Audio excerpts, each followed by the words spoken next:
फातिमा की रानी माँ, प्रभु यीशु की माँ, आसरा तू ही है माँ।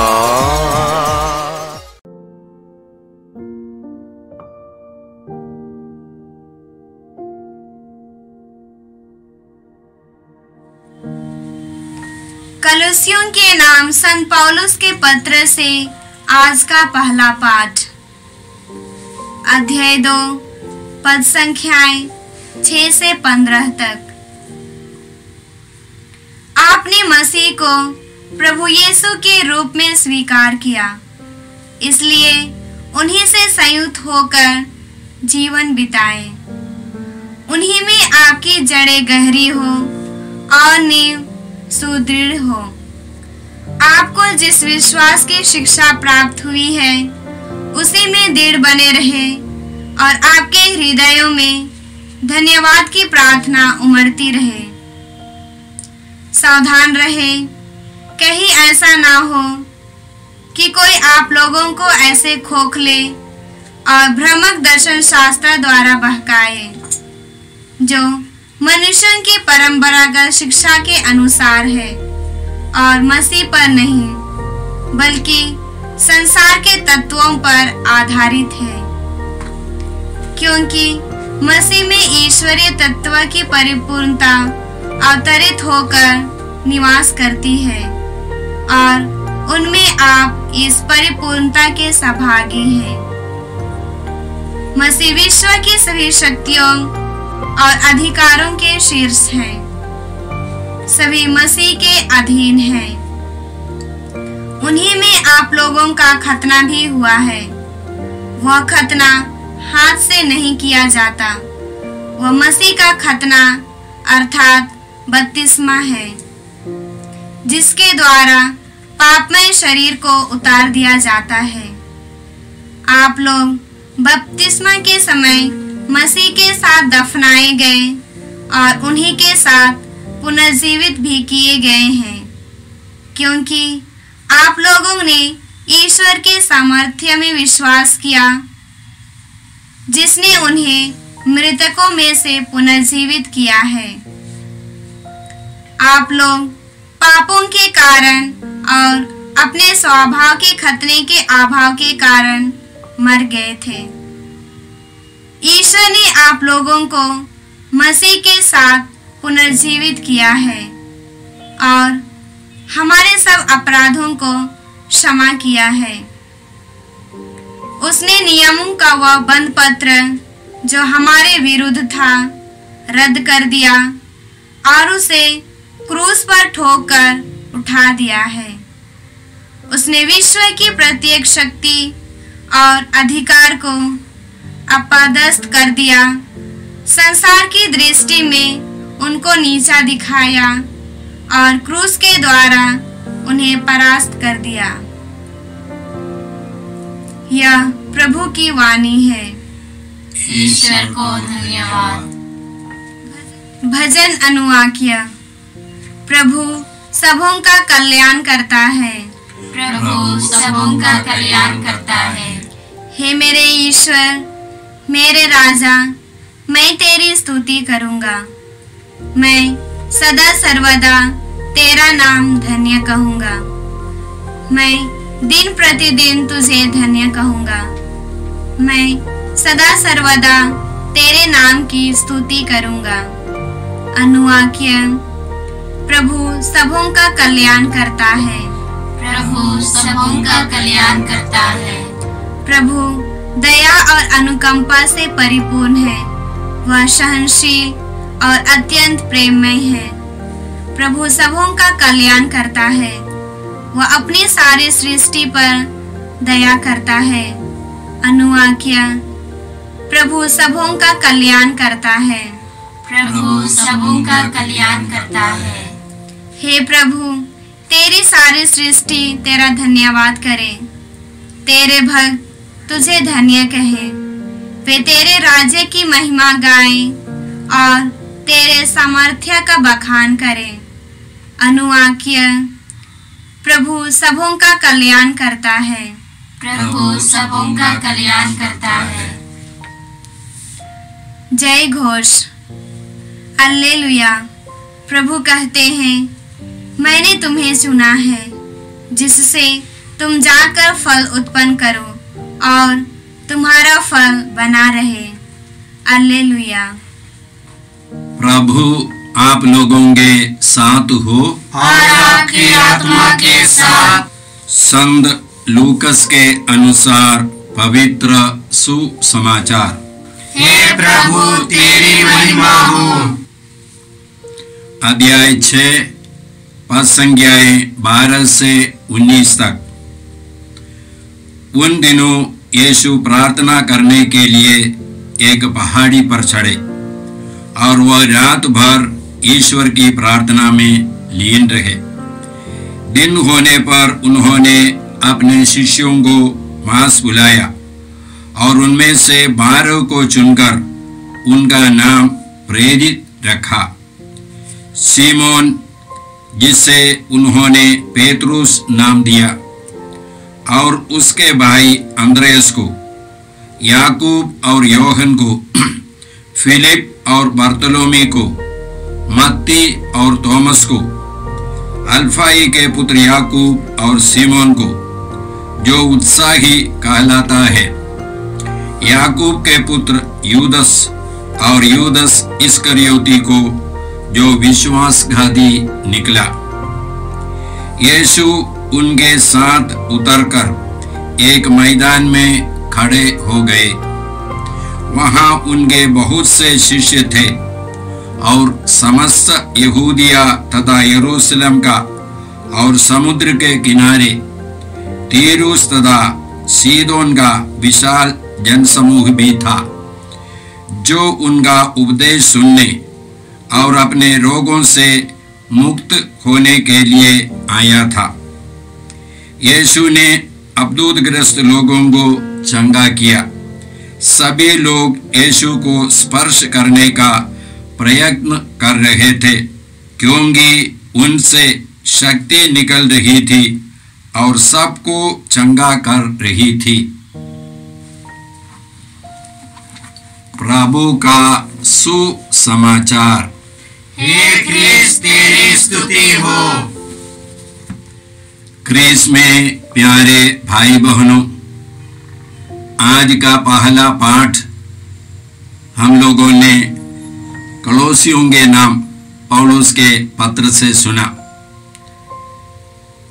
आज का पाठ का 6ठा वाक्य, दूसरे अध्याय का 6ठा वाक्य इसी प्रकार है, आपने ईसा मसीह को प्रभु के रूप में स्वीकार किया है, इसलिए उन्हीं से संयुक्त होकर जीवन बिताए। उन्हीं में आपकी जड़ें गहरी हो और नींव सुदृढ़ हो। उन्हीं में आपकी जड़ें गहरी हो और नींव सुदृढ़ हो। हमारे जीवन का नींव यीशु है। हमारे ईसाई धर्म का नींव और केंद्र यीशु है। यदि हम लोग यीशु को ईसाई धर्म से हटा देंगे तो ईसाई धर्म नहीं टिकेगा। ईसाई धर्म किसी सिद्धांत पर आधारित नहीं है, एक व्यक्ति पर आधारित है। हम संत लूकस के सुसमाचार के दूसरे अध्याय में पढ़ते हैं, सिमेओन अपने बूढ़ापे में, अपने जीवन यात्रा के अंतिम हिस्से में मंदिर में आया और बालक यीशु को अपने हाथ में लेकर के कहा, प्रभु अब अपनी प्रतिज्ञा के अनुसार अपने दास को शांति में विदा कर ले, क्योंकि मेरी आंखों ने उस मुक्ति को देखा है जिसे तूने सब राष्ट्रों के लिए प्रस्तुत किया है। मेरी आंखों ने उस मुक्ति को देखा है। तो मुक्ति एक व्यक्ति है, मुक्ति कोई सिद्धांत नहीं। मुक्ति हमारे लिए यीशु है। यीशु ने ही कहा है, मार्ग, सत्य और जीवन मैं हूं, मुझसे होकर गए बिना कोई पिता के पास नहीं आ सकता। तो हमारे लिए मार्ग एक व्यक्ति है, सत्य एक व्यक्ति है और जीवन एक व्यक्ति है। यीशु ने कहा, पुनरुत्थान और जीवन मैं हूं। जो मुझ में विश्वास करता है वह मरने पर भी जीवित रहेगा। जो मुझ में विश्वास करते हुए जीता है वह कभी नहीं मरेगा। तो यीशु है, एक व्यक्ति है हमारे लिए पुनरुत्थान। यीशु ने यह भी कहा, भला गडेरिया मैं हूं, संसार की ज्योति मैं हूं। तो भाई और बहनों, यीशु है हमारी मुक्ति, यीशु है हमारा ज्ञान। पौलुस कुरिन्थियों के नाम पहले पत्र के पहले अध्याय के 30वां वाक्य में इसी प्रकार कहते हैं, ईश्वर ने यीशु को हमारा ज्ञान, हमारी प्रज्ञा, विस्डम, हमारी धार्मिकता, हमारी पवित्रता, हमारा उद्धार बना दिया है। तो इस संसार के कोई क्या ये सिद्धांत नहीं, हमारे लिए एक व्यक्ति है, प्रज्ञा या विस्डम। तो हम लोग प्रभु को धन्यवाद देते हैं यीशु में हमारे विश्वास के लिए। और इस यीशु में आगे पौलुस बोलते हैं, वचन बताता है कि हमारी खतना हुआ है। ये खतना हाथ का नहीं बल्कि हमारी बपतिस्मा है, और इस बपतिस्मा के द्वारा हम लोग दफनाए गए हैं और हम लोग यीशु के साथ जी उठे हैं, एक नया व्यक्ति के रूप में। हम कुरिन्थियों के नाम पौलुस के दूसरे पत्र के 5वां अध्याय के 17वां वाक्य में बार बार पढ़ा है, जो यीशु से संयुक्त है वे नई सृष्टि बन गए हैं, पुरानी बातें समाप्त हो गई है, सब कुछ नया हो गया है। यह सब ईश्वर ने किया है। हम लोग यीशु में नई सृष्टि है। हम लोग पहले आदम में था और वहां से हमारी आगमन हुआ। अभी हम लोग यीशु से एक नया जन्म लिया है। यीशु में संयुक्त होकर, यीशु से संयुक्त होकर एक नया जन्म हम लोगों को मिला है। इस जन्म के द्वारा हम लोग ईश्वर की संतान, नई सृष्टि, उनके परिवार के सदस्य बन गए हैं।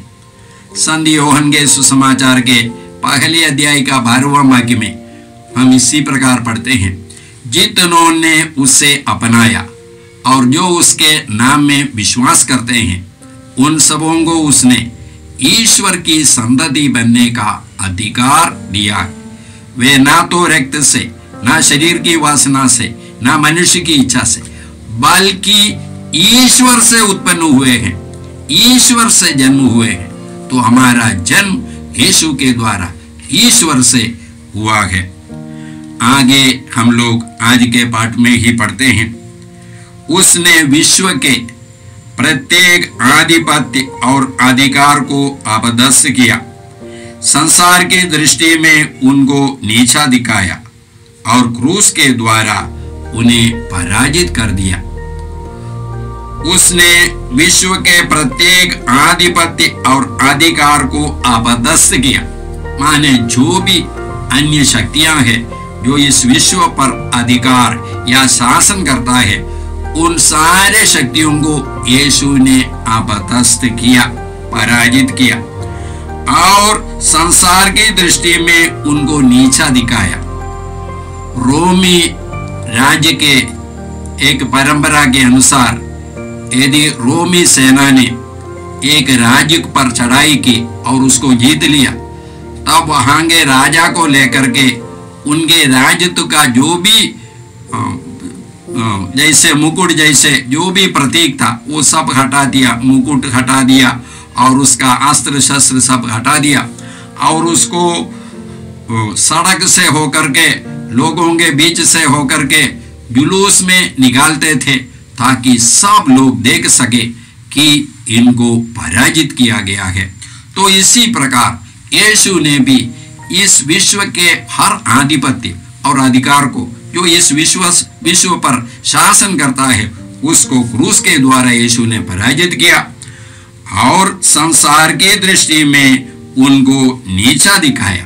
तो संसार की दृष्टि में उन सभी लोगों के बीच में सभी लोगों को के देखते देखते जुलूस में उनको दिखाया कि सबों को पराजित किया है।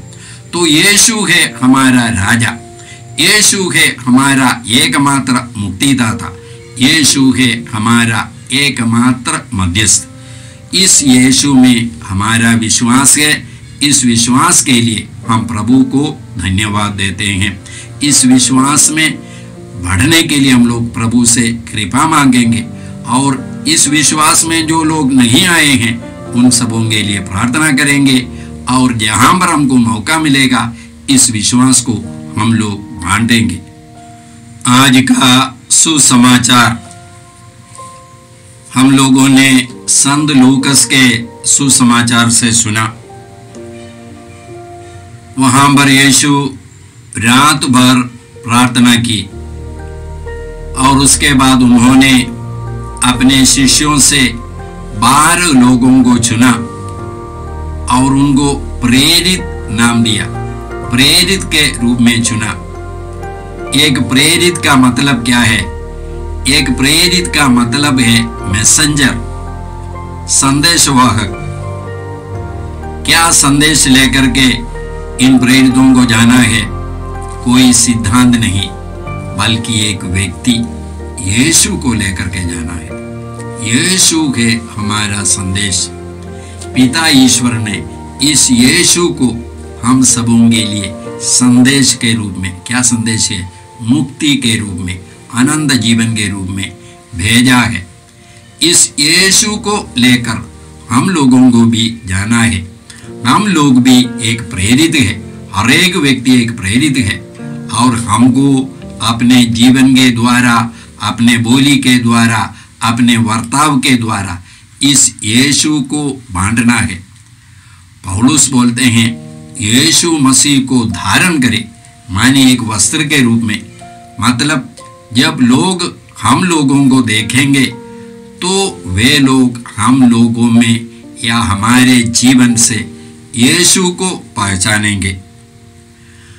आज के सुसमाचार में यीशु ने 12 शिष्यों को चुना और उसमें एक व्यक्ति यूदस इस्करियोती था।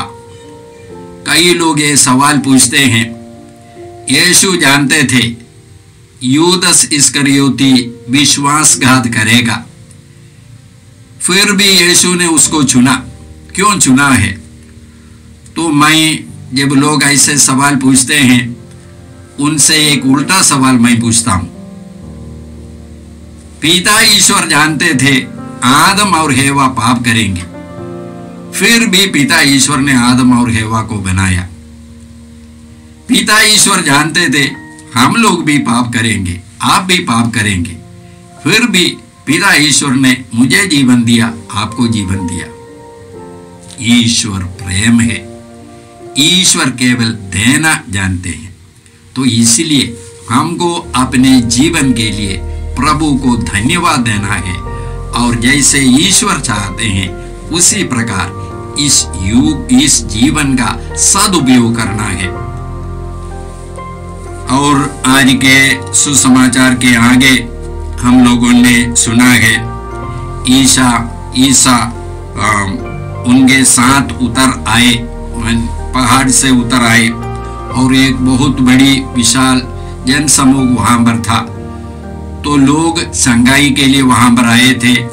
यीशु ने उनको शिक्षा सुनाई, यीशु ने उनको उपदेश दिया और उसके बाद कई लोग यीशु को स्पर्श करना चाहते थे क्योंकि यीशु से शक्ति निकलती थी। क्यों यीशु से शक्ति निकलती थी?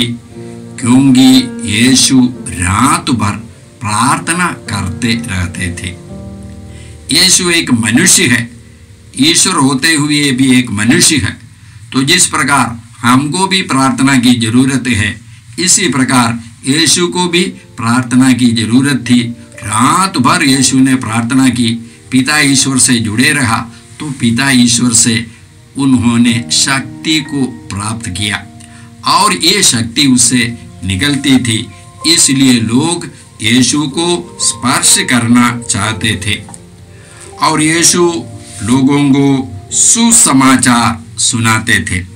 संत मत्ती के सुसमाचार के 4 अध्याय के 23वां वाक्य में हम लोग यीशु के कार्यकलापों के बारे में इसी प्रकार पढ़ते हैं।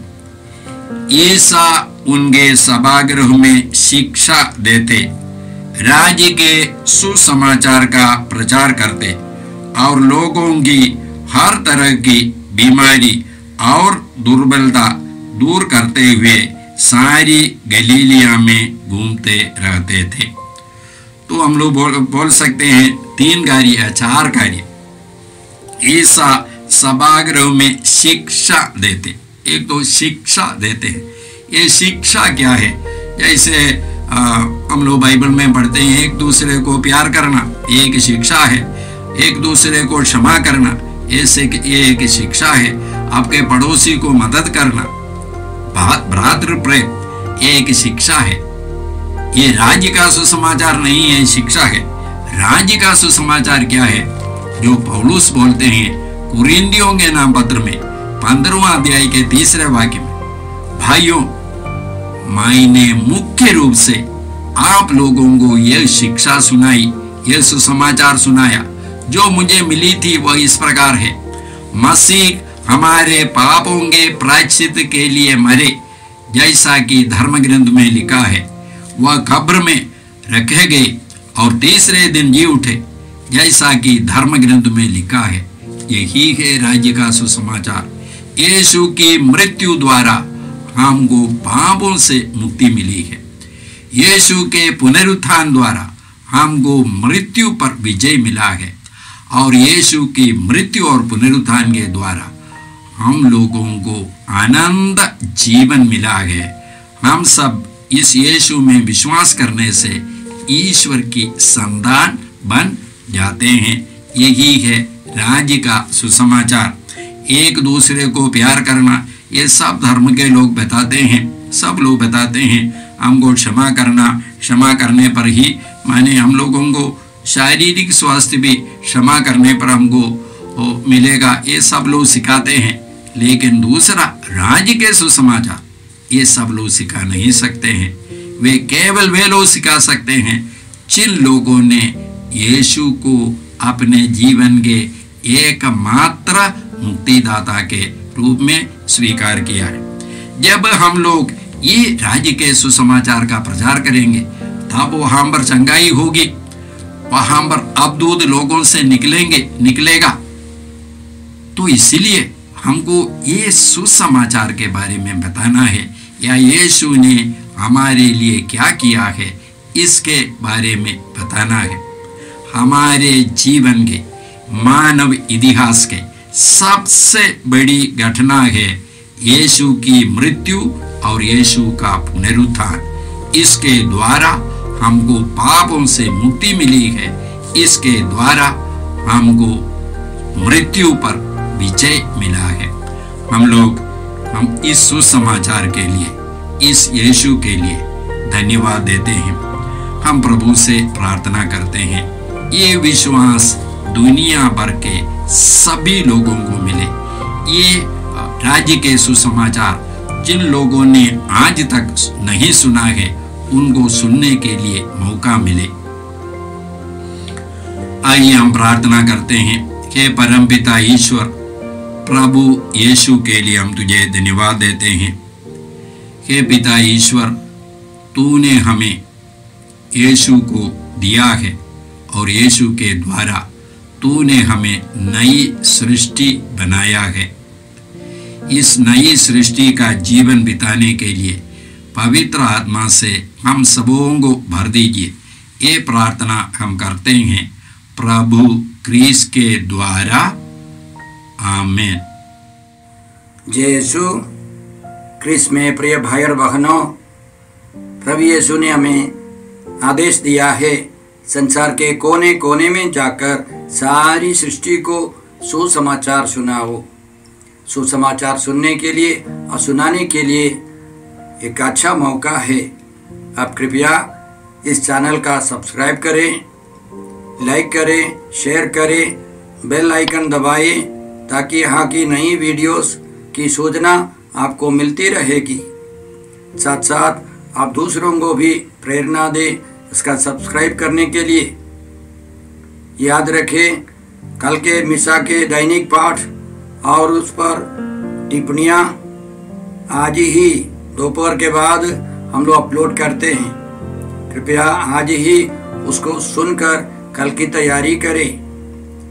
प्रभु यीशु आपको और आपके परिवार को 100 गुनी आशीष देंगे। जय यीशु।